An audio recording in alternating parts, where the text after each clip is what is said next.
દ્વારકામાં બોગસ દસ્તાવેજ થયાનો પર્દાફાશ થયો છે। દ્વારકાના સબ રજિસ્ટ્રાર ઓફિસર નરેશ કરમટાએ આ પર્દાફાશ કર્યો છે। ખોટા પુરાવા બતાવી વેચાણ દસ્તાવેજની નોંધણી થઈ હતી। દ્વારકા તાલુકાના બરવાડા ગામે મોટું કૌભાંડ થયું છે। પ્રાંત અધિકારીની તપાસમાં કૌભાંડ સામે આવ્યું છે।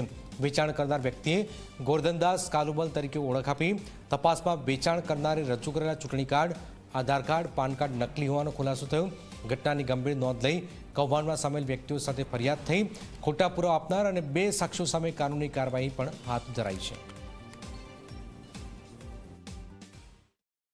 પ્રાંત સાહેબને અરજી મળેલ અને એમાં એવું જણાવેલ કે આ જે ડોક્યુમેન્ટ હતા એ ખોટા ઉભા આઈડી પ્રૂફ બનાવીને રજૂ કરેલ છે, એ છેતરપિંડી રેકોર્ડ પર કરેલ હતું।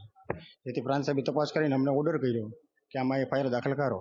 ત્યારબાદ અમે ગાંધીનગર મારા ખાતાના વડાની પરવાનગી લઈ અને ફરિયાદ દાખલ કરેલ છે। કાલે આઈડી પ્રૂફ અને વ્યક્તિ ફોટો લઈ આવેલ છે, ફોટો નામ ધારણ કરીને વ્યક્તિ આવેલ છે।